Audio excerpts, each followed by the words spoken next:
जय हिंद साथियों, आप सभी का स्वागत है। उम्मीद बिल्कुल नहीं थी कि कुछ मित्र इस लाइव पर आ पाएंगे क्योंकि आईपीएल शुरू होने वाला है और सबका इंटरेस्ट जो आईपीएल शुरू हुआ है अधिकतर लोगों का उनके ऊपर है। लेकिन 250 से ऊपर साथी जुड़ चुके हैं। मैं ज़्यादा समय नहीं लूँगी, आप देखिएगा, बिल्कुल आईपीएल मैच देखिएगा। लेकिन आज क्या हुआ है संसद में, मैंने पहले भी कहा था, मुझे नहीं मालूम आप में से कितने लोग जो देश की सरकारों को वोट देकर हम चुनते हैं, संसद भेजते हैं, वहाँ चर्चा हो रही थी किसान को लेकर, किसान से जुड़े कानूनों को लेकर। मैं 5 मिनट में अपनी बात को ख़त्म कर दूंगी।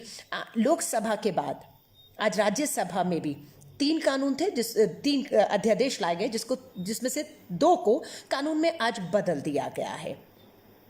विपक्षी थर्ड से कांग्रेस की बात करूंगी।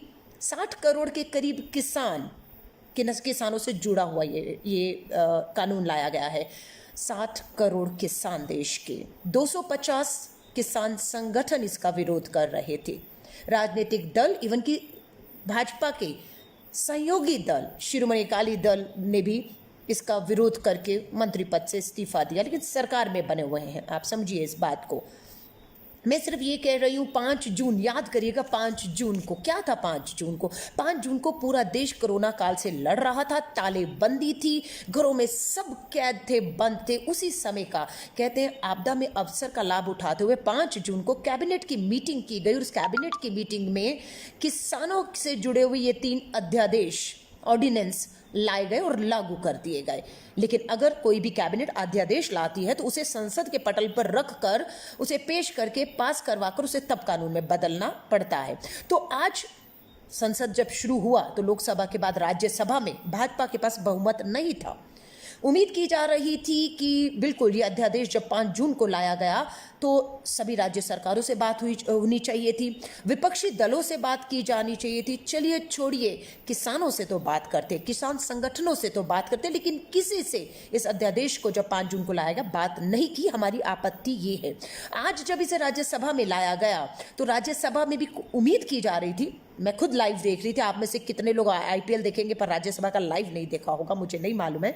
लेकिन राज्यसभा में रूल बुक, नियम, संसद जो राज्यसभा सांसद हैं वो रूल बुक स्पीकर को दिखा रहे थे कि आप इस रूल बुक का अपमान कर रहे हैं, आप इसके खिलाफ जो है राज्यसभा की कार्रवाई को चला रहे हैं। इसलिए उस रूल बुक की किताब को आज सदन में फाड़ा गया। यहां तक कहा गया कि ये कानून जो है वो किसानों के लिए डेथ वारंट है, यहां तक कहा गया। हमने तस्वीरें देखी आज दिन भर में जब ये राज्यसभा में कानून लाया गया कि अंबाला, कुरुक्षेत्र, पंजाब, राजस्थान, मध्य प्रदेश का किसान सड़कों पर आंदोलित था, इस कानून के खिलाफ था। क्या मजबूरी थी कि इतना महत्वपूर्ण बिल, किसानों से जुड़ा हुआ बिल, आप अध्यादेश चोर दरवाजे से लाते हैं? आप इससे किसी की चर्चा नहीं करते? आप सदन में, इसमें वोटिंग होनी चाहिए थी, सदन में चर्चा होती, वोटिंग होती, लेकिन सरकार ने ना चर्चा की ना वोटिंग की और हबड़ा दबड़ी में, ध्वनि मत से, शोर शराबे में, हंगामे में वो कानून थोप दिया देश के ऊपर। इतना नहीं, 2 किसानों ने आत्महत्या कर ली जहर खाकर। एक तो पंजाब के ही जो बादल गांव है, उस गांव में जो है वो किसान ने जहर खा के आत्महत्या कर ली। क्यों? केंद्र की मोदी सरकार की बात पूछना चाहूंगी। विपक्ष तो खत्म हो चुका ना, कांग्रेस तो खत्म हो चुकी है, कांग्रेस तो बची नहीं, विपक्ष तो बचा ही नहीं देश में। यही कहते हैं ना सब लोग कि कांग्रेस मुक्त हो गई, कांग्रेस मुक्त भारत हो गया देश। तो फिर ये मुट्ठी भर विपक्ष, ये मुट्ठी भर कांग्रेस देश के करोड़ों किसानों को प्रधानमंत्री जी के मुताबिक गुमराह करने में कामयाब हो गई। वाह मोदी जी, वाह। मुट्ठी भर कांग्रेस और मुट्ठी भर विपक्ष देश के करोड़ों किसानों को आपके मुताबिक गुमराह करने में कामयाब होगी। और आप, देश के सबसे बड़ा दल भाजपा, उसके सहयोगी दल, इतने बड़ी पार्लियामेंट, इतने आपके सांसद, उत्तर प्रदेश से लेकर मध्य प्रदेश में मैं कहूँ आपकी सरकारें हैं, अधिकतर राज्यों में, हिमाचल में आपकी सरकारें, आपका इतना बड़ा दल, आपके मंत्री क्यों फेल हो गए करोड़ों किसानों को ये समझाने के लिए ये कानून उनके हित में है? नारा दिया जा रहा है मोदी मित्रों का बढ़ेगा व्यापार, किसान की रोजी रोटी पर होगा वार। किसान आत्महत्याएं कर रहे हैं, 250 संगठन विरोध कर रहे हैं और आरएस का संघ से जुड़ा हुआ भी जो संगठन है उसने भी न्यूनतम जो हमारा समर्थन मूल्य है उसका जिक्र नहीं है इस कानून में। प्रधानमंत्री जी कहते हैं मुझ पे यकीन करिए, आपको एमएसपी न्यूनतम समर्थन मूल्य मिलेगा। आप जो शब्द कह रहे हैं उस पर भरोसा उठ गया है। आपने तो कहा था 50 दिन के अंदर नोटबंदी कर रहा हूं, काला दिन आ जाएगा, नहीं आया ना। आपने कहा था one nation one tax GST के थ्रू लागू करेंगे, जीएसटी आया लेकिन वन नेशन वन टैक्स हुआ नहीं हुआ, हाहाकार मचा हुआ। लोग कह रहे हैं राज्य हमें अपना जीएसटी नहीं मिल रहा। प्रधानमंत्री जी ने कहा था 21 दिन में कोरोना काल से वो लड़ लेंगे और कोरोना मुक्त भारत, 21 दिन में महाभारत की लड़ाई हुआ क्या? मैं आपसे पूछना चाहती हूं, आपने 2 करोड़ नौकरियां कहीं बेरोजगार हो चुके हैं। आपके प्रधानमंत्री जी के जन्म दिवस पे ही सबने राष्ट्रीय बेरोजगार दिवस मनाया, करोड़ों युवाओं ने। आपने तो बहुत कुछ कहा था, कैसे कोई आप पर यकीन करे? आपने जीडीपी के आंकड़े देखे हैं, -23.5 तक पहुंच गया है हमारा जीडीपी। हमारी विकास दर जो है वो माइनस घाटे में चली गई है। लेकिन एक क्षेत्र था जो प्लस में रहा, वो कृषि था, वो किसान था। जब तालाबंदी थी वो किसान अपना पसीना इस धरती के अंदर मिलाकर फसल उगा रहा था और अपनी फसल को फूड कॉर्पोरेशन ऑफ इंडिया सरकार की संस्था है, एपीएमसी 1965 में नेहरू जी इस बिल को लाए थे। मानती हूं कि समय के साथ सुधार की जरूरत होती है कानूनों में, नए कानून लाते हैं, पुरानों में बदलाव किया जाता है, सहमत हूं। कांग्रेस के घोषणा पत्र का जिक्र प्रधानमंत्री जी ने किया, सहमत हूं।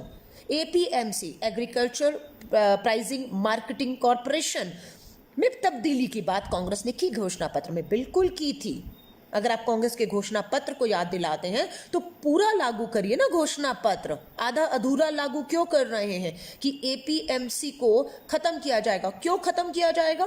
क्योंकि आज जो है 70-80 किलोमीटर के बीच में मंडी है।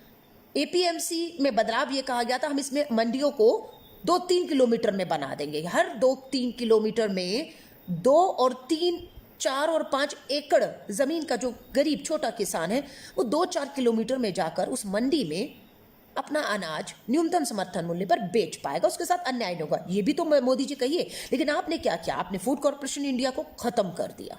कितने बेरोजगार होंगे छोड़ दीजिए उसकी बात। आपने एपीएमसी एक्ट को पूरी तरह से धाराशाही कर दिया। उसका विकल्प क्या है?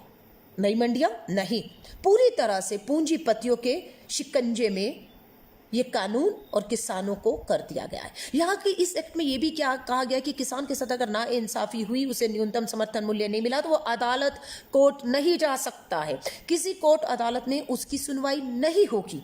ये कैसा कानून है? कहाँ जाएगा वो डीएम ऑफिस जाएगा, एसडीएम ऑफिस जाएगा, वो धक्के खाएगा। वो तो आज भी धक्के खा रहा है।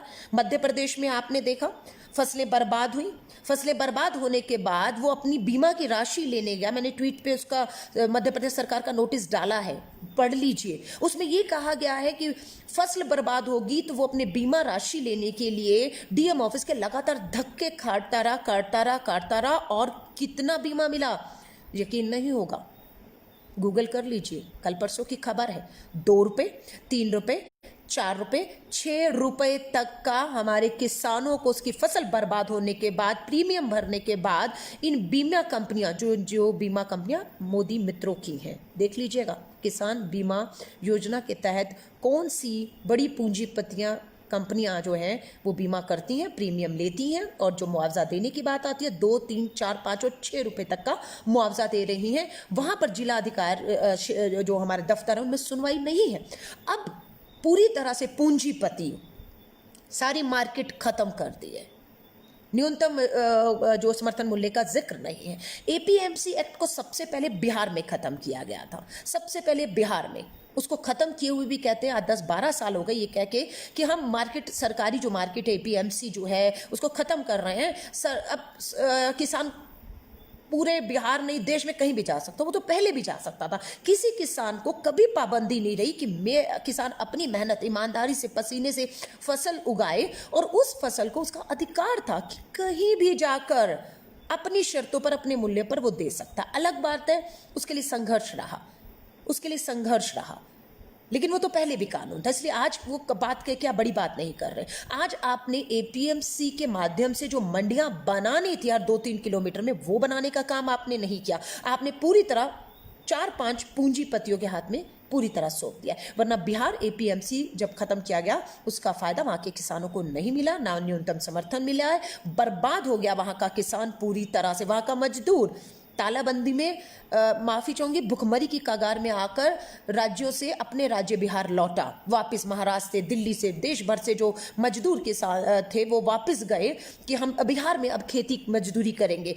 लेकिन लॉकडाउन खत्म हो गया, सब कुछ खुल गया, वो वापस महाराष्ट्र दिल्ली की तरफ मूव कर रहा है। लेकिन अब वो हालात पहले जैसे नहीं रहे हैं, हर जगह से उसे ठोकर खानी पड़ रही है। अगर बिहार में एपीएमसी खत्म करने के बाद फायदा हुआ था तो ये जो मजदूर है तालेबंदी के बाद बेरोजगार होकर भूखमरी की कगार में वापस गया था, उससे तो वहां बिहार में अब अच्छे अवसर मिलने चाहिए थे, पर नहीं मिले हैं। किसान आत्महत्याएं कर रहे हैं। मैं आप सभी से कहूंगी, राष्ट्रपति जी के पास ये कानून जा चुका है, अभी कानून बन के राष्ट्रपति जी के पास जा गया है।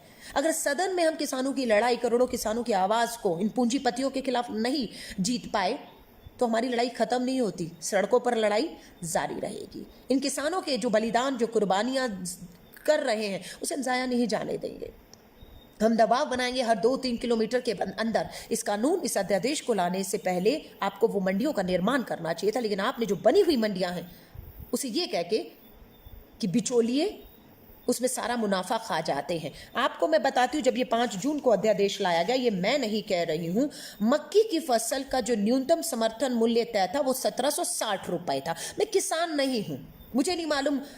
बॉलीवुड की एक हीरोइन आजकल बहुत चर्चा में है, बहुत चर्चा में है, हिमाचल से है, मुंबई हिमाचल के चक्कर काट रही हैं। उन्होंने पता नहीं, मुझे सच बताऊं 5 दिन लग गए इस 3 कानून जो अध्यादेश ला रही है सरकार उसे पढ़ने में।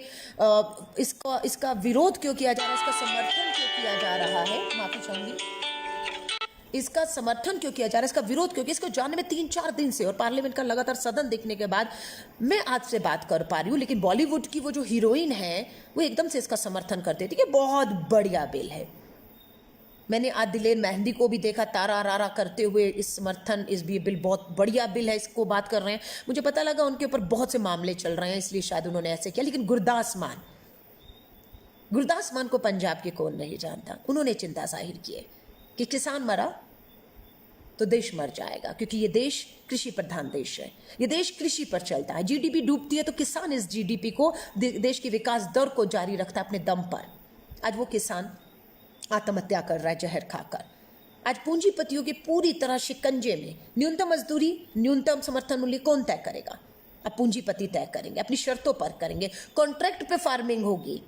आप समझ रहे हैं क्या किया मध्य प्रदेश की सरकार ने? पढ़िए ना, प्लीज पढ़िए। उसमें ये कहा गया है कि फसल, जो किसान था उसने फसल बोई, फसल बर्बाद हो गई, उसने प्रीमियम भरा था, बीमा का मुआवजा लेने गया, सरकार का नोटिस पहले ही पहुंचा हुआ था बैंक को कि बीमा की रकम किसान के बैंक में आएगी, उससे पहले जो कर्ज किसानों ने सरकार से लिया है उसकी भरपाई कर ली जाए। जब उसकी भरपाई कर ली गई तो कुल मिला के 6-7 रुपए किसान के हाथ में आए। क्या लगा किसान के हाथ में? आप समझ रहे हैं? प्रधानमंत्री मोदी जी कहते हैं मुझ पे यकीन करिए, मुझ पे यकीन करिए। आप पे यकीन आज तक 6 सालों से मैं कहूं किया तो हुआ था। 70 साल का शासन, 70 साल का शासन, नेहरू को गाली देते हैं। आप 70 साल की जिम्मेदारी मत लीजिए, ठीकरा फोड़िए कांग्रेस के सर पे, पर पिछले 6 साल की तो जिम्मेदारी आप ले लीजिए, या 6 साल की जिम्मेदारियों का ठीकरा भी आप पूरी तरह कांग्रेस और विपक्ष के सर पे फोड़ेंगे। मैं आपसे कहती हूँ, पढ़े लिखे युवाओं को कहूंगी, कहा जा रहा है कि ये देश का युवाओं को कांग्रेस गुमराह कर रही है, रोजगार मांग रहे हैं तो गुमराह कर रहे हैं, किसान अपना हक अधिकार मांग रहा है करोड़ों किसान तो कांग्रेस उन्हें गुमराह कर रही है। कांग्रेस खत्म हुई कांग्रेस इनके मुताबिक गुमराह कर रही है। तो आप प्रधानमंत्री जी 2014 याद करिए, चाय पर चर्चा करते थे युवाओं से, किसानों से, किस किस से आप छोटी छोटी चर्चाएं करते थे प्रधानमंत्री के पद तक पहुंचे। आज वो चर्चा कहीं होते हुए क्यों नहीं दिख रही है? क्यों आज आप प्रेस वार्ता करके सवाल जो जनता के, किसानों के हैं, चिंताएं हैं, उसे मीडिया के माध्यम से लेकर सीधा संवाद करते नहीं करेंगे? आज आप सरहद के ऊपर हमारा जवान हो, देश के अंदर बेरोजगार युवा हो, हमारा किसान हो, पूरी तरह से त्रस्त है।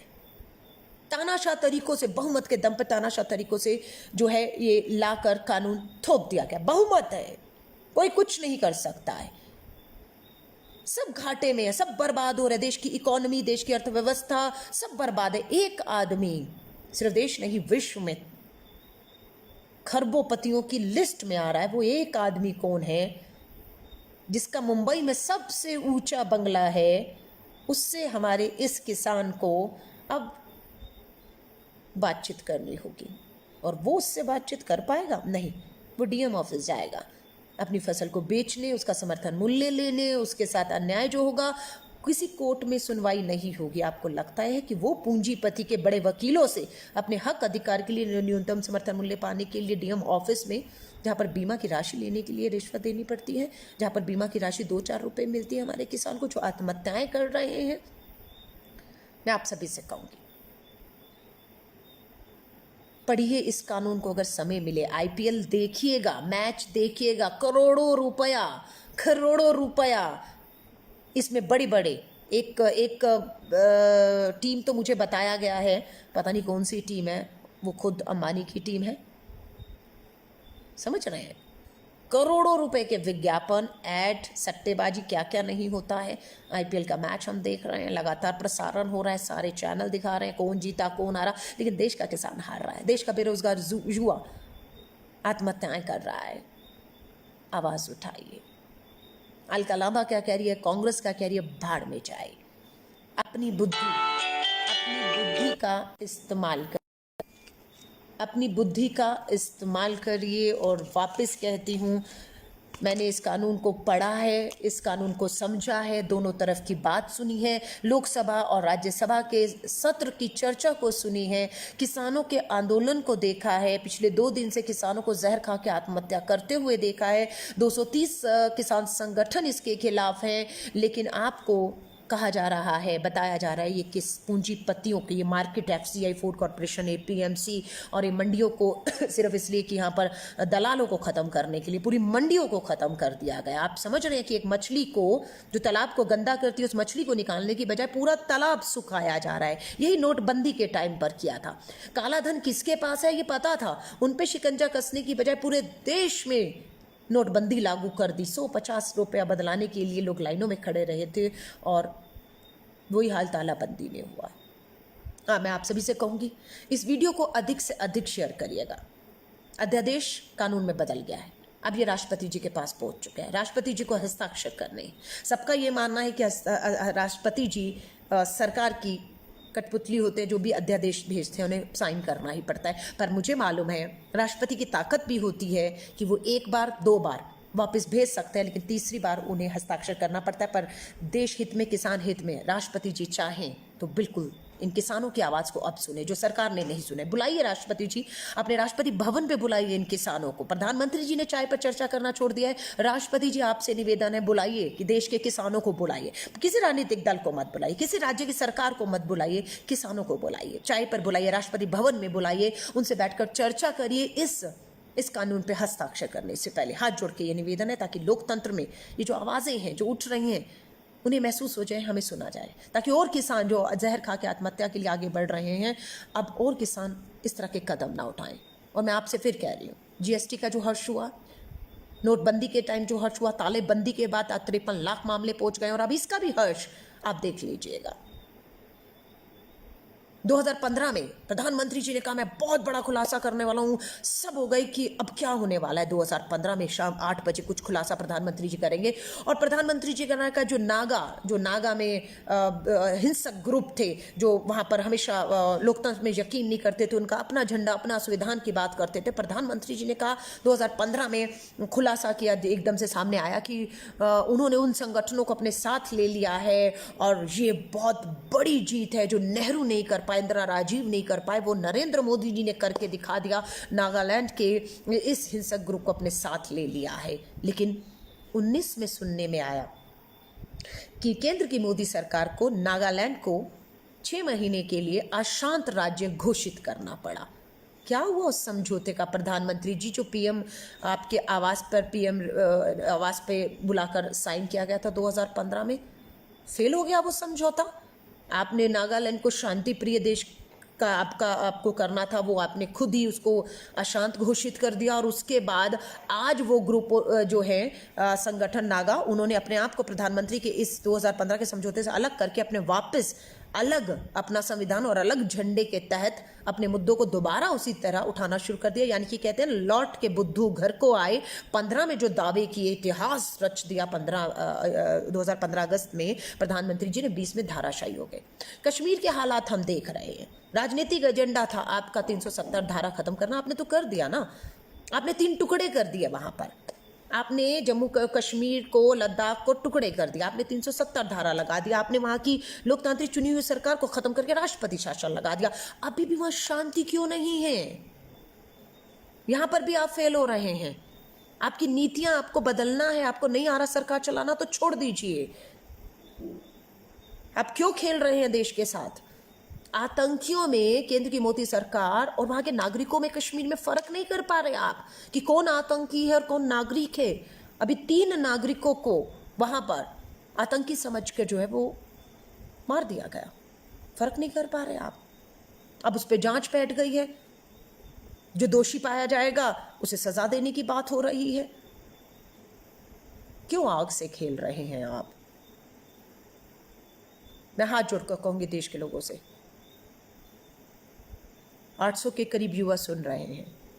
कोरोना काल में हमारा सबसे बड़ा हथियार यही है कि हम अपने अपने माध्यम से सोशल मीडिया में एक दूसरे से अपनी बात करें। मैं वापस कह रही हूँ, जितने लोगों ने भी कमेंट किया है, एक एक कमेंट को मैं पढ़ती हूँ। आपके जो सुझाव हैं, जो बातें हैं, जो जिस मन से मैं पहुँचा सकती हूँ पूरी कोशिश करती हूँ उसे ताकत दूँ, उसे आवाज़ दूँ। बेरोजगार 17 सितंबर को राष्ट्रीय बेरोजगार दिवस मनाया गया। युवाओं ने कहा आप संदेश दीजिए, युवाओं के साथ खड़े दिखिए। मैं बेरोजगार नहीं हूँ, प्रदेश के करोड़ों युवाओं जो बेरोजगार उनकी आवाज़ के साथ खड़ी थी। मैं आज किसान नहीं हूँ, मुझे किसानी का ए और बी नहीं मालूम है,